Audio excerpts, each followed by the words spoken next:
In the heart of post-war Italy, a land of passion, art, and engineering genius, two giants were on a collision course. One was Enzo Ferrari, the autocratic patriarch of the world's most revered sports car brand. The other was Ferruccio Lamborghini, a self-made millionaire who built an empire on tractors.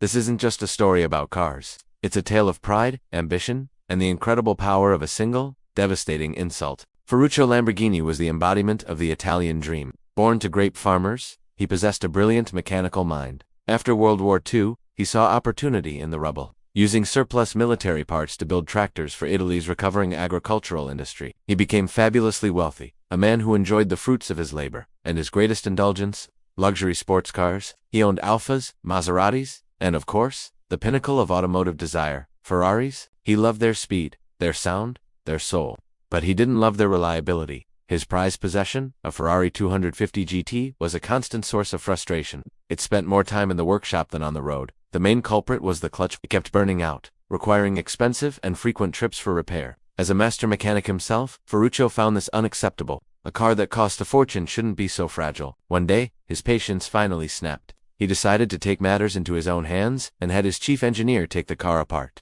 What they discovered was shocking. The clutch, this weak link in a thoroughbred racing machine, was a commercial part. In fact, it was the very same model of clutch that Ferruccio used in his own tractors. A cheap mass-produced component was being used in a car that cost 10 times as much as his tractors. He felt cheated. For Lamborghini, this wasn't just a mechanical failure. It was a matter of principle. He paid for perfection, and he received a compromise. Fuming, he decided to confront the man responsible. He drove his troublesome Ferrari all the way to Maranello, the hallowed ground of the prancing horse, demanding an audience with Enzo Ferrari himself. Enzo, known as Il Commendatore, the commander, was a formidable figure. He had built his empire from the ashes of his racing career, and his arrogance was as legendary as his cars. He saw himself as an artist, and his customers were merely privileged patrons. Ferruccio, a successful industrialist in his own right, expected a professional discussion, an exchange of ideas between two captains of industry. He calmly explained the issue, pointing out that the clutch was subpar for such a high-performance machine. He even offered a suggestion for a better, more durable replacement. He thought he was being helpful. He was wrong. Enzo Ferrari listened, his face a mask of contempt. He looked at this burly tractor manufacturer and saw not an equal, but a peasant. He didn't hear constructive criticism. He heard an insult from someone he felt was beneath him. And then, he uttered the words that would ignite one of the greatest rivalries in automotive history. With cold disdain, Enzo replied, "The car is fine.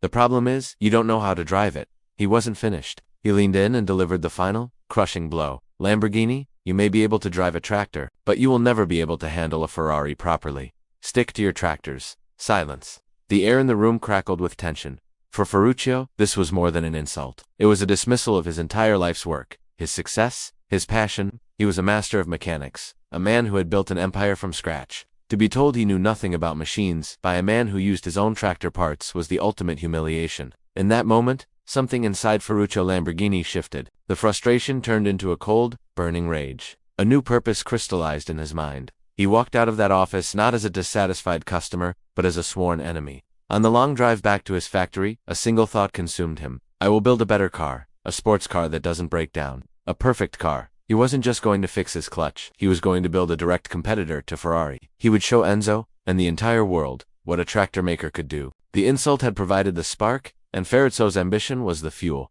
The war was on. This was no idle threat. Ferruccio moved with lightning speed. His motto became, "I want to build the perfect car." He poured his personal fortune into the project and established a new state-of-the-art factory just a few miles down the road from Ferrari's, a deliberate act of defiance. He knew he couldn't do it alone, so he did the unthinkable. He poached Ferrari's top talent. He hired Giotto Bassarin, the genius engineer behind the legendary Ferrari 250 GTO, who had recently left Maranello after a dispute with Enzo. He assembled a dream team of young, brilliant engineers who were hungry to break the old rules. In an astonishingly short period of just 4 months, they created a masterpiece. At the 1963 Turin Auto Show, the world got its first glimpse of the Lamborghini 350 GTV. It was a revelation. It was sleek, powerful, and undeniably beautiful. But more importantly, it was technically superior to a Ferrari in almost every way.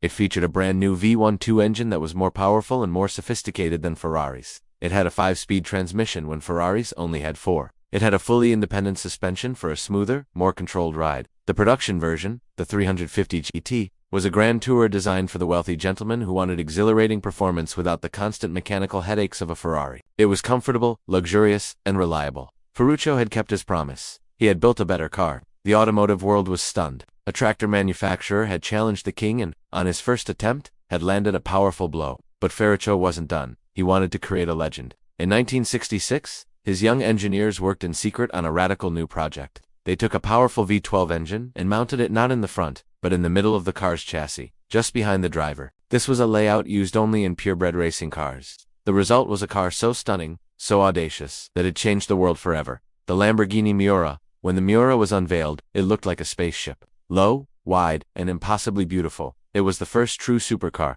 It defined a new category of automotive excellence and desire. It made every other sports car on the planet, including every Ferrari, look instantly old-fashioned. The Miura became the ultimate status symbol, owned by celebrities like Frank Sinatra and Miles Davis. Ferruccio Lamborghini had not just beaten Enzo Ferrari, he had created a new pinnacle of automotive aspiration. The rivalry burned for decades, pushing both companies to innovate, to reach new heights of speed and design. It was a battle of philosophies. Ferrari, the racing purist who sold road cars only to fund his track ambitions, and Lamborghini, the perfectionist who sought to build the ultimate road car, a flawless machine for the discerning driver. It all began in a quiet office in Maranello with a few carelessly spoken words. Enzo Ferrari, in his pride, made the biggest mistake of his life. He didn't just insult a customer. He created his greatest rival. The story of Lamborghini is a powerful lesson that you should never underestimate anyone, especially a dissatisfied customer with the resources and the burning desire to prove you wrong. It's a testament to the idea that sometimes the greatest innovations are born not from inspiration, but from pure, unadulterated spite. Ferruccio Lamborghini was told to stick to his tractors. Instead, he reached for the stars and created a legend that continues to challenge the prancing horse to this day. Thanks for watching.